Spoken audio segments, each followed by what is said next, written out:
ज्योतिषी के कार्यक्रम के सभी दर्शकों को एच.एस. रावत का प्यार भरा नमस्कार।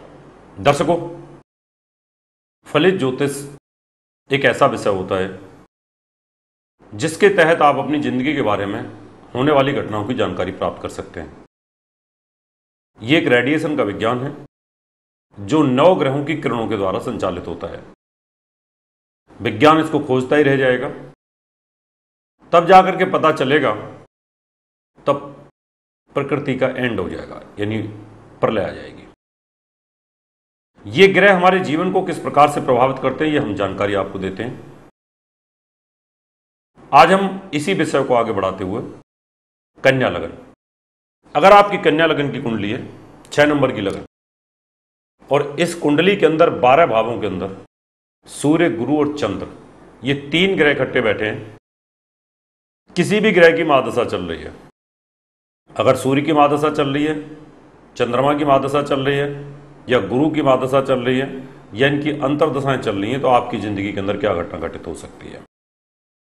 सबसे पहले इसमें यह जानेंगे कि बृहस्पति यहां 4थे भाव का स्वामी है और 7th भाव का स्वामी है। शादी कराने की जिम्मेवारी और सुख साधन की जिम्मेवारी बृहस्पति के पास है। नियमों के अनुसार बृहस्पति यहां मार्केस होता है, लेकिन केंद्र में बैठा हुआ बृहस्पति, लगन में बैठा हुआ बृहस्पति सारे दोषों की समाप्ति कर देता है। पाराशर्य ने यही कहा है, लेकिन कुछ लोग बोलेंगे कि बृहस्पति जिस स्थान पर बैठा है वहां का विनाश कर देता है। वहां का विनाश या नाश तब करता है जब वो पाप प्रभाव होता है। यहां चंद्रमा के पास लाभ की जिम्मेवारी है। अगर आप व्यापार करते हैं तो आपको कितना लाभ मिलेगा ये चंद्रमा देगा, लेकिन इन दोनों के विपरीत सूर्य के पास खर्च की जिम्मेवारी है। यह खर्चीला ग्रह है। अब ये 3 ग्रह एक साथ बैठे, यहां पर गुरु और चंद्रमा का गजकेसी राजयोग बना, सुख साधन, पत्नी और लाभ से रिलेटेड बना, लेकिन सूर्य यहां पर इनको अगर अस्त कर देता है तो ये राजयोग कम हो जाएगा।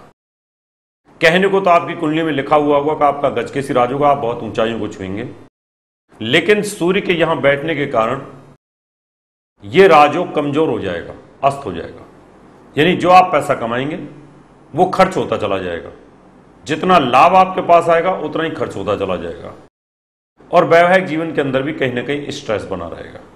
पत्नी आपको अच्छी मिलेगी, सुख साधन भी आपके पास रहेंगे, लेकिन एक संतोषजनक स्थिति सूर्य की महादशा में आपको नहीं मिल पाएगी। बृहस्पति की महादशा में जब सूर्य अंतर्दशा में आएगा तब नहीं मिल पाएगी। बृहस्पति की महादशा में चंद्रमा जब आएगा तो थोड़ा सा अच्छा रिजल्ट आपको मिलेगा। अब जो बुरा ग्रह है जिसके कारण हमें प्रॉब्लम्स आ रही है, उस ग्रह की हमें पूजा करनी चाहिए, उसकी नेगेटिव ऊर्जा को हमें रोकना चाहिए। जो हमारे लिए पॉजिटिव ग्रह है, बृहस्पति पॉजिटिव ग्रह है, तो बृहस्पति का स्टोन धारण करना चाहिए। सूर्य की अगर आप पूजा करा लेते हैं तो पूजा कराने से कोई भी दोष समाप्त हो जाता है तो ये ईश्वर का खेल, भगवान ने सब कुछ बनाया हुआ है। अगर हम भगवान की आराधना करते हैं तो हमें उससे लाभ मिलता है। यहां पर पुखराज नग पहनेंगे तो लाभ मिलेगा, और मोती नग पहनेंगे तो लाभ मिलेगा। सूर्य को आप जल दीजिएगा, सूर्य से संबंधित चीजों का दान करिएगा तो आपको लाभ जरूर मिलेगा। ये तीनों ग्रह सूर्य, चंद्र और गुरु, गजकेसी राजयोग 2य भाव पर बैठा हुआ है। आपकी वाक शक्ति बहुत अच्छी होगी, आप बहुत अच्छा बोल सकते हैं, लेकिन नीच सूर्य के कारण यहां पर धन का नुकसान होगा, आपकी आंखों में तकलीफ होगी। और जो राजयोग आपकी कुंडली में धन के अंदर बना हुआ है, यहां पर सूर्य के पाप प्रभाव के कारण स्थान हानि करोति जीव है, क्योंकि दूसरे भाव का एक कारक होता है बृहस्पति, शत्रु के घर में बैठा हुआ है, और सूर्य नीच के साथ पाप प्रभाव में है, तो यहां धन का विनाश करेगा। अपनी एक राशि से 8वें भाव में है और एक राशि से ये 11वें भाव में चला जाता है। इसका मतलब यह रहा कि ऐसी सिचुएशन के अंदर जब बृहस्पति पाप प्रभाव में हो, बृहस्पति शत्रु के घर में बैठा हो, तो यह नुकसान कर देता है। इस कंडीशन में धन की सुरक्षा, धन बढ़े, उसके लिए आपको हीरा नग पहनना चाहिए, क्योंकि हीरा भाग्येश भी है और धनेश भी है। यहां पर शुक्र मार्केश नहीं होगा। अब मार्केश तो शुक्र भी हुआ, मार्केश गुरु भी हुआ, दोनों गुरु ही मार्केस हुए, लेकिन शुक्र मार्केस नहीं हो पाएगा, क्योंकि शुक्र से ज्यादा मार्केस यहां बृहस्पति बन जाता है, क्योंकि अष्टमेश भी है और मारक स्थान में शत्रु के घर में बैठा हुआ है, सूर्य के द्वारा पाप प्रभाव में है। इस प्रकार से ज्योतिष की हमें प्रेडिक्शन करनी पड़ती है। ज्योतिष अथाह सागर है, इसके अंदर जो जैसे बोल देगा, किसी की बात सटीक हो गई तो वाह वाह वाह वाह हो जाती है, और किसी की सटीक नहीं हुई तो गलत हो जाता है। यहां पर तीनों ग्रह तीसरे भाव में बैठे हैं। दूसरे भाव में सूर्य नीच हुआ, तीसरे भाव में चंद्रमा नीच हुआ। अगर आप विदेश जाने की सोच रहे हैं तो आपको कोई लाभ नहीं मिल पाएगा। वहां पर आप जो भी कमाएंगे विदेशों से खर्च में चला जाएगा, मन अशांत बना रहेगा। बृहस्पति की भी पोजीशन यहां अच्छी नहीं रही है, क्योंकि अपनी राशि मेन राशि अपनी से ये 12वें भाव में चला गया। सूर्य के कारण यहां पर ये तीन ग्रह बैठे तो जरूर है मित्र के घर में, लेकिन बहुत अच्छी स्थिति का राजयोग यहां पर नहीं बन पाएगा। आप काम करने की कोशिश करेंगे, ऊपर उठने की कोशिश करेंगे, लेकिन वो कोशिशें आपकी नाकामयाब होती चली जाएंगी। ये तीनों ग्रह सूर्य चंद्र गुरु इधर बैठे हुए हैं। स्वराशि के अंदर गुरु बैठा है, हंस नाम का राजयोग बनता है, साथ में चंद्रमा भी बैठा हुआ है, गजकेसी राजयोग भी बनता है। लेकिन सूर्य 12वें भाव का स्वामी होने के कारण, यहां पर बैठने के कारण इस राजयोग में कमी कर देता है। तो सूर्य की आराधना करें, सूर्य के मंत्रों का जाप करें, मोती नग धारण करें, और यहां पुखराज नग धारण करें। पुखराज नग सोने में पहनना चाहिए, मोती चांदी में पहनना चाहिए, क्योंकि चांदी का स्वभाव ठंडा होता है, गोल्ड का स्वभाव गर्म होता है। तो इन दोनों स्टोनों को पहनने के कारण आपको सुख समृद्धि बढ़ेगी। आपकी शादी अगर नहीं हो रही तो शादी जल्दी से हो जाएगी। आपके व्यापार में घाटा चल रहा है तो घाटा भी आपका ठीक हो जाएगा, और आपको लाभ आना शुरू हो जाएगा। ये तीनों ग्रह सूर्य चंद्र गुरु अब बैठे हुए हैं पंचम भाव में। पंचम भाव एजुकेशन का होता है, संतान का होता है। यहां पर गुरु नीच हुआ है और सूर्य से पीड़ित भी हुआ है। संतान हानि करोति जीव, यहां संतान की नुकसान होने के योग बन जाएंगे, बार बार गर्भ नष्ट होते रहेंगे, या संतान के साथ यहां पर तालमेल नहीं बैठेगा। यहां पर अपने कारक स्थान में, क्योंकि पंचम भाव का एक कारक होता है, पंचम भाव कारक स्थान में बृहस्पति पाप प्रभाव में होने पर संतान की हानि कर देता है।